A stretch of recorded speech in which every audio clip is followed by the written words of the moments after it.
ಸಿದ್ದರಾಮಯ್ಯನವರೇ ಸೂಚನೆ ಕೊಟ್ಟಿದ್ದಾರಂತೆ ಸಚಿವ ನಾಗೇಂದ್ರ ಅವರಿಗೆ ರಾಜೀನಾಮೆ ನೀಡಬೇಕು ಅಂತ. ಹಾಗಾಗಿ ಇವತ್ತೇ ಸಚಿವ ನಾಗೇಂದ್ರ ಅವರು ರಾಜೀನಾಮೆ ನೀಡ್ತಾರಾ ಅನ್ನೋದು ಪ್ರಶ್ನೆ. ಸಹಜವಾಗಿ ವಾಲ್ಮೀಕಿ ನಿಗಮದ ಬ್ರಹ್ಮಾಂಡ ಭ್ರಷ್ಟಾಚಾರ ದೊಡ್ಡ ಮಟ್ಟದ ಸದ್ದು ಸುದ್ದಿಗೆ ಕಾರಣ ಆಗಿದೆ. ಎಷ್ಟರ ಮಟ್ಟಿಗೆ ಅಂದ್ರೆ ಸರ್ಕಾರವೇ ಮುಜುಗರಕ್ಕೆ ಸಿಲುಕಿ ಹಾಕಿಕೊಳ್ಳುವ ಪರಿಸ್ಥಿತಿ.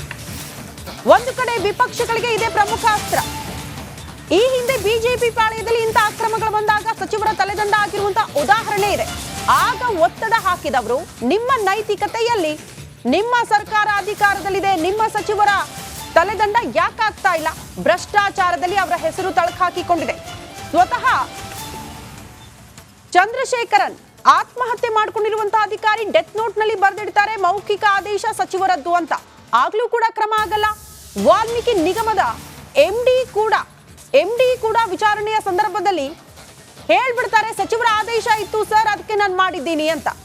ಇದಕ್ಕಿಂತ ಸಾಕ್ಷ್ಯಗಳು ಬೇಕಾ ಅನ್ನೋದು ಪ್ರಶ್ನೆ. ಸಚಿವರ ಆದೇಶ ಇಲ್ಲದೆ ಇಷ್ಟು ದೊಡ್ಡ ಮಟ್ಟದ ಅಕ್ರಮ ನಡೆಯೋದಕ್ಕೆ ಸಾಧ್ಯನಾ ಒಂದು ಇಲಾಖೆಯಲ್ಲಿ ಅನ್ನೋದು ಪ್ರಶ್ನೆ ಆಗುತ್ತೆ. ಯಾವ ಮಟ್ಟಿಗೆ ಅಂದ್ರೆ ಕೋಟಿ ಕೋಟಿ ಹಣ ವರ್ಗಾವಣೆ ಆಗಿದೆ. ಎಲ್ಲವೂ ಕೂಡ ಅಕ್ರಮ ಖಾತೆಗಳಿಗೆ ವರ್ಗಾವಣೆ ಆಗಿರೋದ್ರ ಹಿಂದೆ ಸಚಿವರ ಕೈವಾಡ ಇದೆ ಅನ್ನೋದು ಬಹಳ ಸ್ಪಷ್ಟ ಆಗಿತ್ತು ಕೆಲ ಬೆಳವಣಿಗೆಯಿಂದ. ಹಾಗಾಗಿ ಈಗ ಸಚಿವರ ರಾಜೀನಾಮೆ ಪಡೆದುಕೊಳ್ಳೋದಕ್ಕೆ ಸರ್ಕಾರ ಮುಂದಾಗ್ತಾ ಇದೆ. ಈ ಬಗ್ಗೆ ಮತ್ತಷ್ಟು ಡೀಟೇಲ್ಸ್ ಅನ್ನ ಕೊಡ್ತಾ ಹೋಗ್ತಾರೆ ನಮ್ಮ ಪ್ರತಿನಿಧಿ ಬಸವರಾಜ್ ದೂರವಾಣಿ ಸಂಪರ್ಕದಲ್ಲಿ. ಬಸವರಾಜ್, ಬ್ರಹ್ಮಾಂಡ ಭ್ರಷ್ಟಾಚಾರಕ್ಕೆ ಸಂಬಂಧಪಟ್ಟಂತೆ ಎಷ್ಟರ ಮಟ್ಟಿಗೆ ಸರ್ಕಾರಕ್ಕೆ ಮುಜುಗರ ಆಗಿತ್ತು ಅಂದ್ರೆ ವಿಪಕ್ಷಗಳು ಇದನ್ನೇ ಅಸ್ತ್ರ ಮಾಡಿಕೊಂಡು ಹೋರಾಟ ಮಾಡ್ತು, ಒತ್ತಡ ಹಾಕ್ತು. ಈಗ ಸರ್ಕಾರ ಅಲರ್ಟ್ ಆಯ್ತಾ? ಇವತ್ತಾದ್ರೂ ಅಟ್ಲೀಸ್ಟ್ ಸಚಿವರು ರಾಜೀನಾಮೆ ಕೊಡ್ತಾರಾ ಅಂತ? ಶ್ರುತಿ, ಬಹಳ ಪ್ರಮುಖವಾಗಿ SITಯನ್ನ ಈಗ ರಾಜ್ಯ ಸರ್ಕಾರ ರಚನೆ ಮಾಡಿದೆ. ಅದರ ವರದಿ ಬರಲಿ, ಆ ನಂತರ ನಾವು ನಿರ್ಧಾರ ಮಾಡ್ತೇವೆ ಅನ್ನುವಂತ ಮಾತನ್ನ ಪದೇ ಪದೇ CM ಸಿದ್ದರಾಮಯ್ಯ ಅವರು ಹೇಳ್ತಾ ಇದ್ರು. ಆ ನಿಟ್ಟಿನಂತೆ ಇವತ್ತು SITಯ ಪ್ರಮುಖವಾಗಿ ನಡಿ ಈಗ ಶುರು ಮಾಡೋಣ.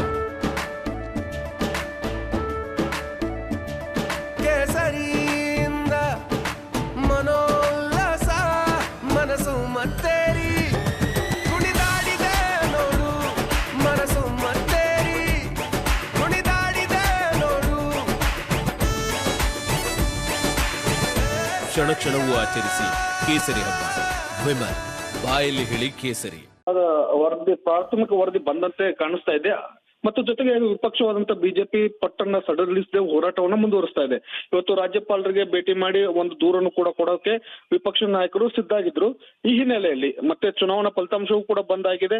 ಇನ್ಯಾವುದೇ ರೀತಿಯಾದಂತಹ ಅಡೆತಡೆ ರಾಜ್ಯ ಸರ್ಕಾರಕ್ಕೆ ಇರಲ್ಲ ಅನ್ನುವಂತ ಒಂದಷ್ಟು ಭಾವನೆ ಬಂದಂತೆ CM ಸಿದ್ದರಾಮಯ್ಯ ಅವರಿಗೆ ಕಾಣಿಸ್ತಾ ಇದೆ. ಮತ್ತು ಹಗರಣ ಕೂಡ ದಿನದಿಂದ ದಿನಕ್ಕೆ ಬಿಗಿ ಆಗ್ತಾ ಇದೆ. ಅದರಲ್ಲೂ CBI ಕೂಡ ಈ ಒಂದು ಕೇಸ್ಗೆ ಮಧ್ಯಪ್ರವೇಶ ಮಾಡಿದೆ. ಬ್ಯಾಂಕ್ ಕೊಟ್ಟಂತ ದೂರಿನ ಅನ್ವಯ ಈಗಾಗಲೇ FIR ಅನ್ನು ಕೂಡ CBI ದಾಖಲಿಸಿಕೊಂಡಿದೆ.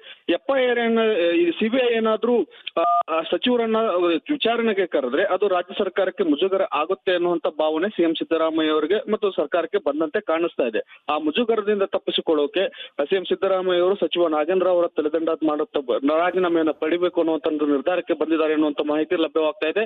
ಇವತ್ತು ಬಹುತೇಕವಾಗಿ ಸಚಿವರಾದಂತಹ ನಾಗೇಂದ್ರ ಅವರು ಅವರ ಸಚಿವ ಸ್ಥಾನಕ್ಕೆ ರಾಜೀನಾಮೆಯನ್ನು ಕೊಡ್ತಾರೆ ಅನ್ನುವಂತ ಮಾಹಿತಿಗಳಿದಾವೆ. ಮಧ್ಯಾಹ್ನದ ಒಳಗಡೆ ಅವರು ರಾಜೀನಾಮೆ ಸಲ್ಲಿಸ್ತಾರೆ ಅನ್ನುವಂಥದ್ದು, ಅದು CM ಸಲ್ಲಿಸ್ತಾರೆ ಅಥವಾ ರಾಜ್ಯಪಾಲರಿಗೆ ಸಲ್ಲಿಸ್ತಾರೆ ಅನ್ನೋದು ಬಹಳ ಪ್ರಮುಖ. ಆ ನಿಟ್ಟಿನಲ್ಲಿ ಇವತ್ತು ಮಧ್ಯಾಹ್ನದವರೆಗೆ ಒಂದಷ್ಟು ಬೆಳವಣಿಗೆಗಳಾಗುವಂತದ್ದು ಇದಾವೆ. CM ಸಿದ್ದರಾಮಯ್ಯ ಅವರು ಸ್ವತಃ ಕರೆಸಿಕೊಂಡು ಅವ್ರನ್ನ ಮಾತನಾಡಿ ರಾಜೀನಾಮೆ ಪಡೆಯುವಂತ ಸಾಧ್ಯತೆಗಳು ಕೂಡ ದಟ್ಟವಾಗ್ತಾ ಇದಾವೆ. ಒಂದಂತೂ ಸ್ಪಷ್ಟ, ಇದರಲ್ಲಿ CBI ಮಧ್ಯಪ್ರವೇಶ ಆಗಿರೋದ್ರಿಂದ ಸರ್ಕಾರಕ್ಕೆ ಆಗ್ತಕ್ಕಂಥ ಮುಂದಿನ ಮುಜುಗರಗಳನ್ನ ತಪ್ಪಿಸಿಕೊಳ್ಳೋದಕ್ಕೋಸ್ಕರ ಈ ಒಂದು ರಾಜೀನಾಮೆಯನ್ನ ಪಡಿಲಾಗ್ತಾ ಇದೆ ಅನ್ನುವಂತ ಮಾಹಿತಿಗಳು ಸದ್ಯದ ಮಟ್ಟಿಗೆ ಲಭ್ಯ ಆಗ್ತಾ ಇದಾವೆ. ಶ್ರುತಿ, ಬಸವರಾಜ್, ಇಷ್ಟು ದಿನಗಳ ಕಾಲ ಬೇಕಿತ್ತ ಅವರ ರಾಜೀನಾಮೆ ಪಡೆದುಕೊಳ್ಳೋದಕ್ಕೆ? ಕಾರಣ ಎಷ್ಟೊಂದು ಸಾಕ್ಷಿಗಳಿತ್ತು. ಸ್ವತಃ ನಿಗಮದ MD ಕೂಡ ಒಪ್ಕೊಳ್ತಾರೆ ವಿಚಾರಣೆ ಸಂದರ್ಭದಲ್ಲಿ ಸಚಿವರ ಮೌಖಿಕ ಆದೇಶ ಇತ್ತು, ಅವ್ರು ಹೇಳ್ದಂಗೆ ನಾವು ನಡ್ಕೊಂಡಿದ್ದೀವಿ ಅಂತ. ಅಮೃತ ಚಂದ್ರಶೇಖರನ್ ಅವರು ಡೆತ್ ನೋಟ್ ನಲ್ಲಿ ಬರೆದಿಡ್ತಾರೆ ಸಚಿವರ ಮೌಖಿಕ ಆದೇಶ ಇತ್ತು ಅಂತ. ಇದಕ್ಕಿಂತಲೂ ಕೂಡ ಸಾಕ್ಷಿಗಳು ಬೇಕಿತ್ತ ಸರ್ಕಾರಕ್ಕೆ ಅನ್ನೋದು ಪ್ರಶ್ನೆ. ಮತ್ತೊಂದು ವಿಪಕ್ಷ ನಾಯಕ ಆರ್ ಅಶೋಕ್ ಅವರು ಒಂದು ವಿಚಾರ ಪ್ರಸ್ತಾಪ ಮಾಡಿದ್ರು ಬಸವರಾಜ್, ಸರ್ಕಾರದ ಕೈವಾಡ ಶಾಮೀಲಾಗಿದ್ದಾರೆ, ಕಾರಣ ಬೇರೆ ರಾಜ್ಯಗಳಿಗೂ ಕೂಡ ಫಂಡಿಂಗ್ ಆಗಿದೆ ಆ ದುಡ್ಡಲ್ಲಿ ಅಂತ. ಆ ಕಾರಣಕ್ಕೆ ವಿಳಂಬ ಆಯ್ತಾ ಅನ್ನೋದು ಪ್ರಶ್ನೆ. ಶ್ರುತಿ, ಮೌಖಿಕ ಆದೇಶ ಅನ್ನೋದು ಇಲ್ಲಿ ತನಿಖೆ ವೇಳೆ ಸ್ಪಷ್ಟವಾಗಿ ಗೊತ್ತಾಗಲ್ಲ. ಯಾಕಂದ್ರೆ ಮೌಖಿಕ ಆದೇಶ ನೀವು ಹೇಳ್ಬೋದು, ನಾವು ಹೇಳ್ಬೋದು, ಆದ್ರೆ ರಿಟರ್ನ್ ಆಗಿ ಬರ್ದಿದ್ರೆ ಅದು ಬಹಳ ಗಂಭೀರವಾದಂತಹ ಸಾಕ್ಷ್ಯ ಆಗುತ್ತೆ. ಆ ನಿಟ್ಟಿನಲ್ಲೂ ಕೂಡ ಒಂದಷ್ಟು ಮಾಹಿತಿಯನ್ನು ಸಂಗ್ರಹ ಆಗುವವರೆಗೂ ಕೂಡ ರಾಜ್ಯ ಸರ್ಕಾರ ವೇಟ್ ಮಾಡ್ತು. ಯಾಕಂದ್ರೆ ತರಾತುರಿಯಲ್ಲಿ ಇದರ ರಾಜೀನಾಮೆಯನ್ನ ಪಡೆಯಕ್ಕೆ ಹೋಗ್ಲಿಲ್ಲ. ಮತ್ತು ಪದೇ ಪದೇ ಏನೋ MD ಇದ್ರು, ಆ MD ಪದ್ಮನಾಭನ್ ಏನಿದ್ದಾರೆ ಪದೇ ಪದೇ ಸಚಿವರ ಹೆಸರು ಉಲ್ಲೇಖ ಮಾಡ್ತಾ ಇರೋದ್ರಿಂದ ಅದನ್ನೇ ವರದಿಯನ್ನ ಮುಂಚೆ ರಚನೆ ಆದಂತ CID ವರದಿ ದಾಖಲಿಸಿಕೊಂಡಿತ್ತು. ಆ ಬಳಿಕ ಅದನ್ನ SITಗೆ ವರ್ಗಾವಣೆ ಮಾಡಲಾಗಿತ್ತು. ಆ ಪ್ರಾಥಮಿಕ ವರದಿಯಲ್ಲಿ ಪದೇ ಪದೇ ಸಚಿವರ ಹೆಸರನ್ನ ಹೇಳಿದ ನಂತರ ಇದು ಸರ್ಕಾರಕ್ಕೆ ಮುಜುಗರ ಆಗುತ್ತೆ ಅನ್ನುವಂಥದ್ದು ಭಾವನೆ ಕೂಡ ಬಂತು. ಜೊತೆಗೆ ನಾನು ಈಗಾಗಲೇ ಹೇಳಿದ ಹಾಗೆ CBI ಮಧ್ಯಪ್ರವೇಶ ಮಾಡಿರೋದ್ರಿಂದ ಈ ಕೇಸ್ ಪೂರ್ತಿಯಾಗಿ CBI ಟೇಕ್ ಓವರ್ ಮಾಡುವಂತ ಸಾಧ್ಯತೆ ಇದೆ. CBI ಒಂದು ವೇಳೆ ಟೇಕ್ ಓವರ್ ಮಾಡ್ತು ಅಂದ್ರೆ ಅಲ್ಲಿ ರಾಜ್ಯ ಸರ್ಕಾರದ ಪಾತ್ರ ಇರೋದಿಲ್ಲ, ಕೇವಲ ತನಿಖೆ ಮಾತ್ರ CBI ಕಡೆಯಿಂದ ಆಗ್ತದೆ. ಅಲ್ಲಿ ಸಂಪೂರ್ಣವಾದ ಸತ್ಯ ಹೊರಗೆ ಬರುತ್ತೆ. ಹಾಗಾಗಿ ಅಲ್ಲಿ ಸಂಪೂರ್ಣವಾದ ಸತ್ಯ ಹೊರ ಬರುವಂತ ಸಂದರ್ಭದಲ್ಲಿ ಸಚಿವರನ್ನ ಪದೇ ಪದೇ ಏನಾದ್ರೂ ತನಿಖೆಗೆ ಕರೆದಿದ್ದೆ ಆದಲ್ಲಿ ಅದು ಇಡೀ ರಾಜ್ಯ ಸರ್ಕಾರಕ್ಕೆ ಮುಜುಗರ ಆಗುತ್ತೆ ಅನ್ನುವಂಥದ್ದು ಆ ನಿಟ್ಟಿನಲ್ಲಿ ಕೂಡ ಒಂದಷ್ಟು ಭಾವನೆ ಬಂದಾಗಿದೆ. ಆ ನಿಟ್ಟಿನಲ್ಲಿ ಇವತ್ತು ಸಚಿವರು ಒಂದು ತೆಲದಂಡ ಪಡೆದ್ರೆ ಅವರು ಆರೋಪಿ ಎಷ್ಟೇ ಆಗ್ತಾರೆ, ಸಚಿವರಾಗಿ ಉಳ್ಕೊಳ್ಳಲ್ಲ, ಮಾಜಿ ಸಚಿವರಾಗ್ತಾರೆ ಅನ್ನುವಂಥದ್ದು ಆ ಭಾವನೆ. ಮತ್ತು ಈ ಒಂದು ಚಂದ್ರಶೇಖರನ್ ಕೂಡ ಪಡೆದಿದ್ರು ಅನ್ನುವಂಥದ್ದು ಪ್ರಮುಖ ಸಾಕ್ಷಿ ಆಗುತ್ತೆ. ಆ ನಿಟ್ಟಿನಲ್ಲಿ ಈಗ ರಾಜೀನಾಮೆ ಪಡೆಯೋಕೆ ರಾಜ್ಯ ಸರ್ಕಾರ ಮುಂದಾಗಿದೆ. ಶ್ರುತಿ. ಓಕೆ ಬಸವರಾಜ್, ಧನ್ಯವಾದಗಳು ತಮ್ಮೆಲ್ಲ ಮಾಹಿತಿಗೆ.